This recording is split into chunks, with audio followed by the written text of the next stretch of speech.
Get off my property before I call the cops.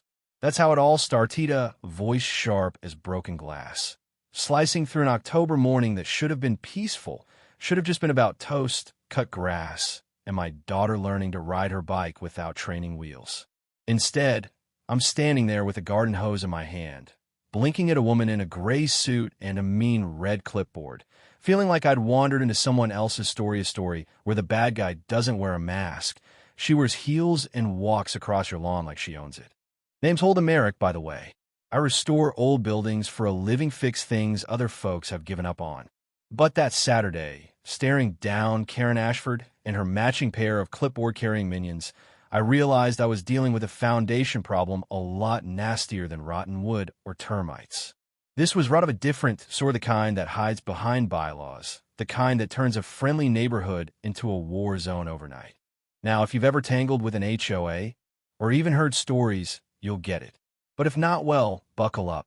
Drop a comment if you've got HOA nightmares of your own, because I promise you, what happened next is the reason people hate these organizations with a passion usually reserved for taxes and dental work. So picture this. Early autumn, the sky's the kind of blue that makes you wish you believe in omens, and I'm just finishing watering the yellow chrysanthemums my late wife, Willa, planted out front. My daughter, Sloane, is pedaling her bike in loose, wobbly circles, her laughter rolling across the yard. It's peaceful. Almost makes you forget the world can turn on you in a heartbeat. Then Karen steps up, trailed by her minions, one sunburned, one trying hard not to make eye contact. She marches straight on my lawn, heels sinking into the grass I'd just spent 3 weekends wrist-eating, and announces, cold as January, "Mr. Merrick, this is your 3rd violation notice. You have 24 hours to repaint your house to an approved color, or we'll move forward with legal action." Legal action? I almost laughed. I mean, I'm an architect. I read every inch of the deed before we bought this house. Willa even highlighted the bit that said, "Not subject to restrictive covenants." We made sure of it. I try to explain all that, tell her we're not part of her HOA. Our house isn't even inside their plat map, but she just narrows her eyes, fake smiles, and says everyone in Greenfield Estates is in the HOA. You can't just opt out because you feel like it. I try to keep my voice level, but it's like talking to a wall. Next thing I know, she's pulling out her phone. "Since you're being uncooperative and, frankly, hostile, I am calling the police." Hostile? I hadn't moved, hadn't even raised my voice, but in Karen's world, disagreeing equals aggression. She dials 911 and starts putting on a performance, her voice quivering for the operator. "Yes, I need police at 2847 Maple Drive. A resident is refusing to comply with legal HOA regulations and is becoming verbally aggressive. I'm concerned for my safety."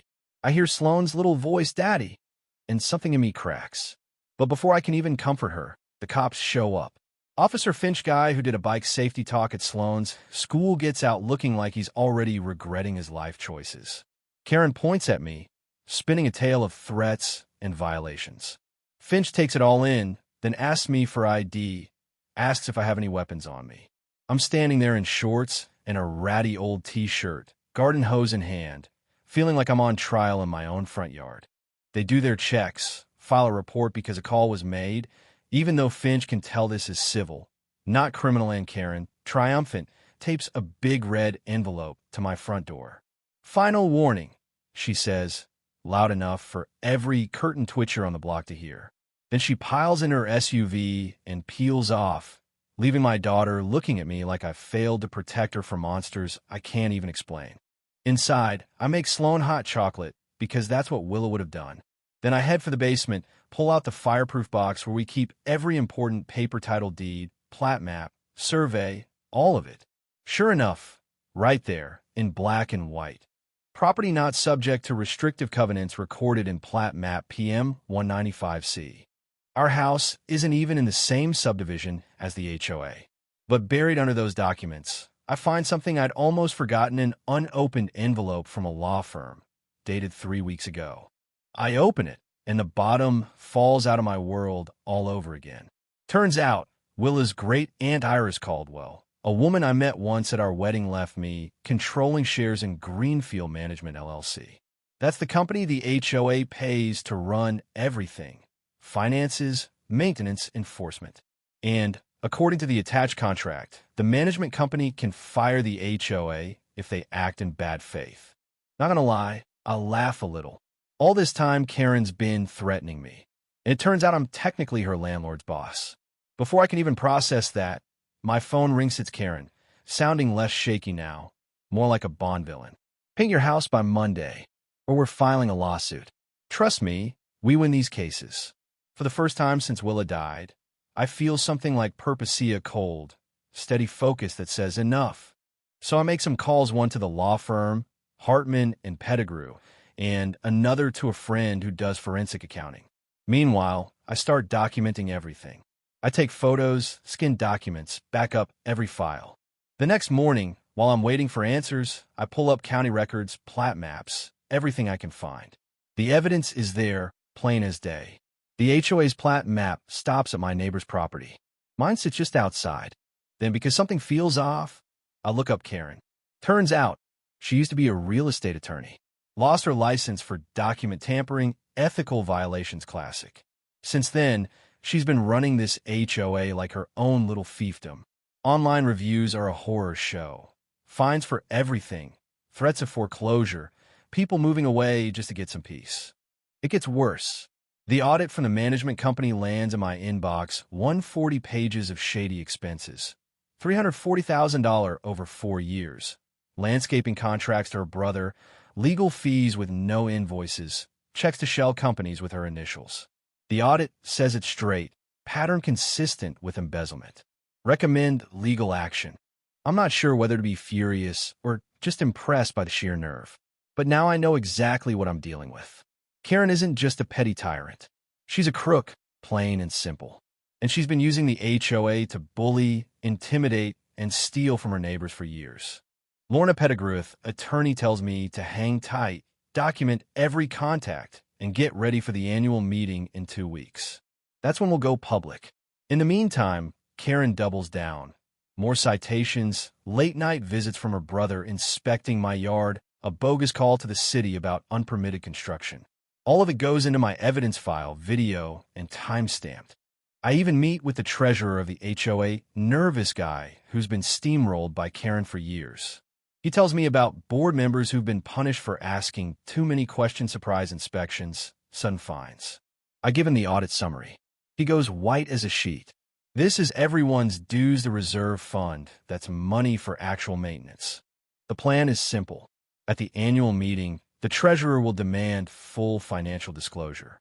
When Karen refuses, I'll present the audit, the video, the evidence. We'll strip away her authority, layer by layer, in front of everyone she's bullied.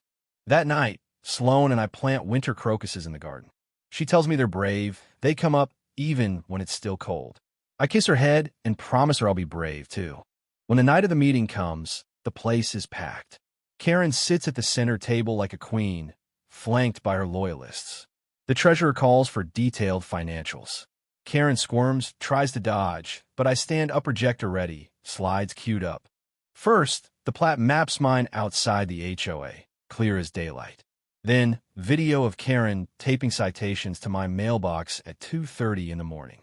The room erupts. Next, her brother sneaking around my yard, fabricating violations.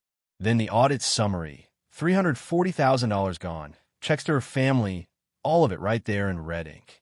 People are angry, gnarly angry. One by one, residents stand up, shouting about their own harassment, their fines, their fear. The treasurer moves for a vote of no confidence. Hands shoot up around the table. Karen sits there, staring into space as her little empire crumbles. Afterward, people thank me, share their stories. The next day, I see Karen loading boxes in her car. Her reign is over. I tell her I won't pursue a civil suit. Let the district attorney handle it. She looks at me, lost, and asks, "Why are you being kind after everything I did?" I tell her what Willa taught me: justice isn't revenge. You can hold people accountable without cruelty. The neighborhood comes back to life. We adopt new bylaws, new transparency rules, refund every unjust fine, set up a real appeals process. I hand over ownership of the management company to a cooperative. Every homeowner gets a share. People start trusting each other again. The air feels lighter. The state legislature passes the HOA Accountability Act, named after Iris Caldwell. The system changes not just for us, but for thousands more. And me? I go back to restoring houses, but with a new sense of what it really means to fix something. Not just wood and stone, but trust, community, and hope. So, here's my question for you. What would you have done if Karen showed up on your lawn, calling the cops, weaponizing the system? Ever been bullied by a neighbor or a board? Drop your story below. Let's talk about justice, what it means, what it costs, and why it matters. Because in the end, that's what community is supposed to be about. People looking out for each other, making broken things beautiful again. If you made it this far, comment, share your own story. Maybe together, we can keep fixing what's broken.